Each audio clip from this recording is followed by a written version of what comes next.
اعوذ باللہ من الشیطان الرجیم بسم اللہ الرحمن الرحیم۔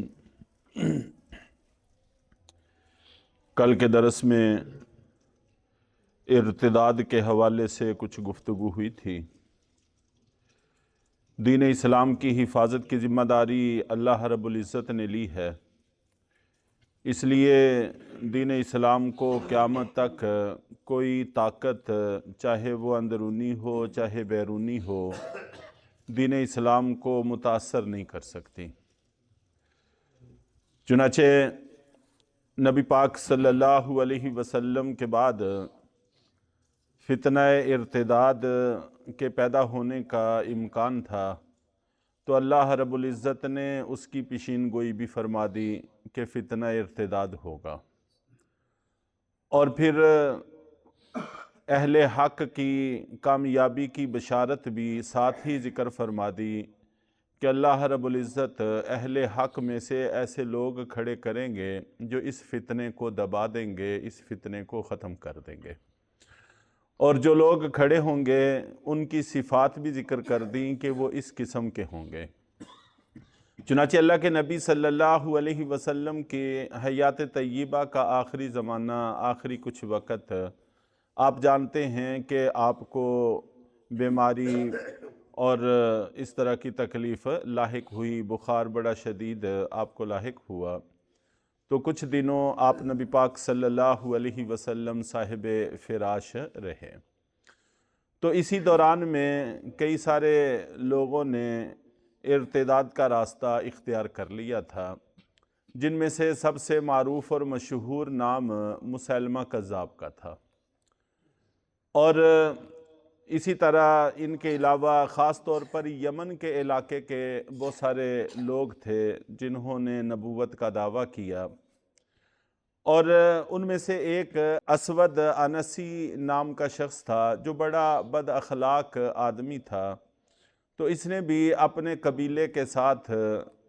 مرتد ہونے کا فیصلہ کیا اور نبوت کا دعویٰ کر دیا۔ تو اللہ کے نبی صلی اللہ علیہ وسلم نے وہاں کے گورنر حضرت ابو موسیٰ اشعری رضی اللہ تعالیٰ عنہ کو لکھا کہ اس فتنے کو ختم کیا جائے۔ چنانچہ نبی پاک صلی اللہ علیہ وسلم کے ایک صحابی حضرت فیروز دیلمی رضی اللہ تعالیٰ عنہ نے اس شخص کو، اسود انسی کو قتل کر دیا، جس سے یہ فتنہ ختم ہو گیا، اور اللہ کے نبی صلی اللہ علیہ وسلم نے اس کی بشارت بھی صحابہ کرام کو سنا دی، اسود انسی قتل ہو گیا ہے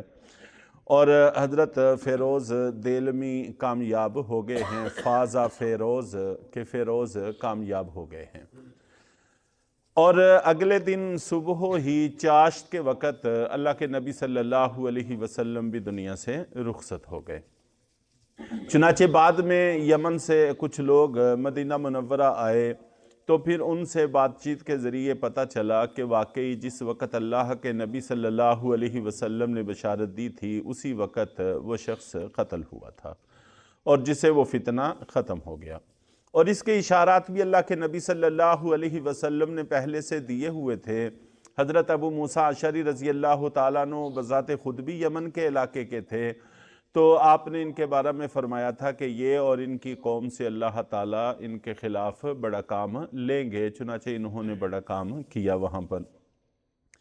اور اسی علاقے سے تعلق رکھنے والا مسیلمہ کذاب بھی تھا، اس نے بھی آپ نبی پاک صلی اللہ علیہ وسلم کے زمانہ نبوت کے آخری زمانے میں نبوت کا دعویٰ کر دیا تھا،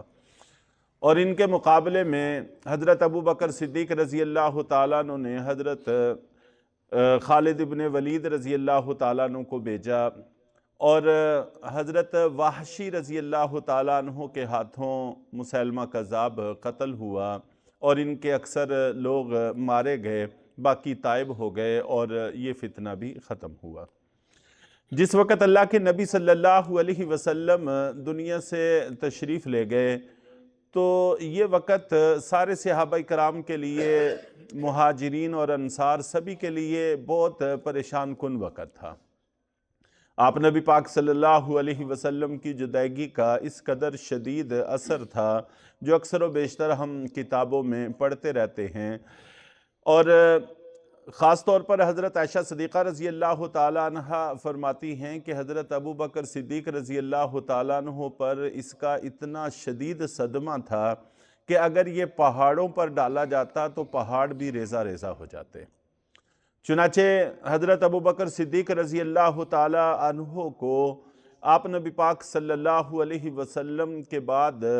جدائیگی کے صدمہ کی وجہ سے ایسا بخار لاحق ہوا جو آخر تک وہ بخار نہ ٹوٹ سکا،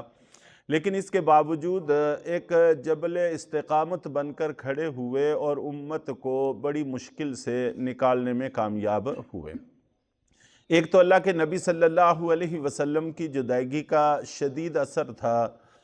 اور دوسرے نمبر پر آپ نبی پاک صلی اللہ علیہ وسلم نے اپنے زمانہ کے آخری زمانے میں آپ جانتے ہیں کہ لشکر اسامہ تیار کیا تھا، تو صحابہ کرام کی رائے ہوئی تھی کہ اس لشکر کو روک لیا جائے، ہر طرف سے فتنے سر اٹھا رہے ہیں اور باہر کی طاقتیں بھی مدینہ منورہ پر حملہ آور ہو سکتی ہیں، تو ہمیں اس لشکر کو روک لینا چاہیے۔ لیکن تنہا حضرت ابو بکر صدیق رضی اللہ تعالیٰ عنہ اس پر ڈٹے رہے کہ جس لشکر کا جھنڈا اللہ کے نبی نے باندھا ہو، ابو بکر کی کیا مجال ہے کہ وہ اس کو کھول دے۔ چنانچہ یہ لشکر روانہ کر دیا گیا۔ ایک تو اللہ کے نبی صلی اللہ علیہ وسلم کی جدائیگی، اور دوسرا مجاہدین کا ایک بڑا لشکر مدینہ منورہ سے روانہ ہو گیا، تو مدینہ منورہ کے اندر آپ جانتے ہیں کہ افرادی اس طرح کی طاقت اور قوت باقی نہ رہی، تو پھر ہر طرف سے فتنوں کا سر اٹھانا، خاص طور پر جو نئے نئے مسلمان ہوئے تھے قبائل، ان کے اندر یہ فتنے رونما ہوئے۔ لگ بھگ تقریباً 7 قبائل ایسے تھے جنہوں نے آپ کے بعد کسی نے زکوٰۃ کا انکار کیا، کسی نے کسی حوالے سے بغاوت کی اور ارتداد کا راستہ اختیار کیا، تو 7 قبائل یہ تھے اور 4 دعوی نبوت تھے، اور مسیلمہ کذاب کے قتل ہونے کے بعد اس کی بیوی نے بھی نبوت کا دعویٰ کیا تھا، لیکن پھر وہ تائب ہو گئی تھی اور اس نے اس دعویٰ سے رجوع کر لیا تھا۔ تو طلیحہ،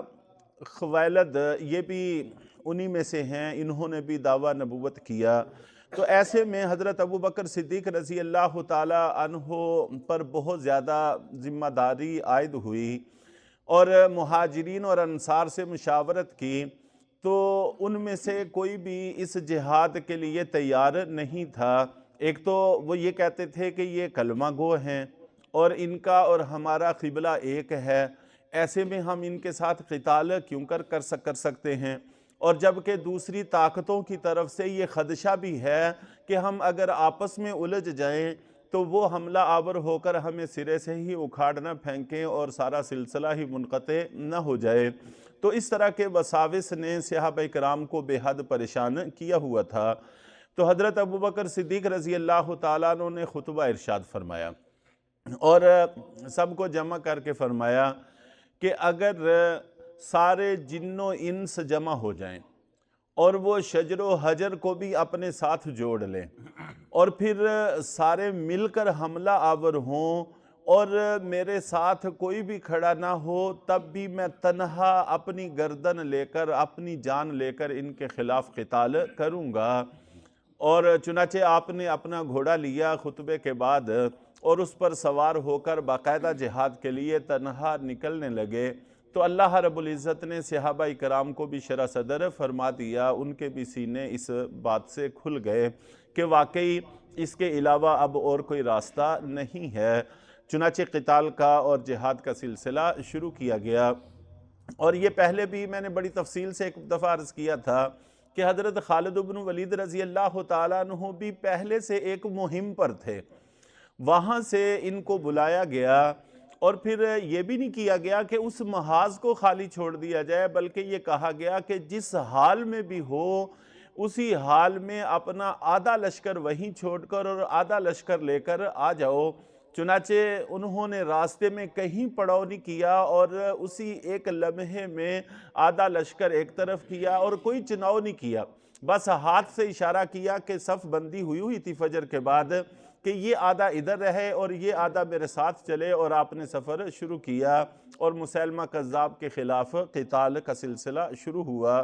تو اللہ رب العزت نے بہت تھوڑے عرصے میں سارے محاذوں پر بھرپور کامیابی عطا فرمائی، اور حضرت ابوبکر صدیق رضی اللہ تعالیٰ عنہ کی صبح کسی قبیلے میں اور دوپہر دوسرے قبیلے میں اور شام تیسرے قبیلے میں ہوا کرتی تھی۔ اس طرح کی محنت اور مشقت کے ساتھ پھر یہ فتنہ ارتداد ختم ہوا، اور اللہ تعالیٰ کی بشارت کے روشنی میں اللہ تعالیٰ نے ان کو فتح اور کامیابی سے نوازا۔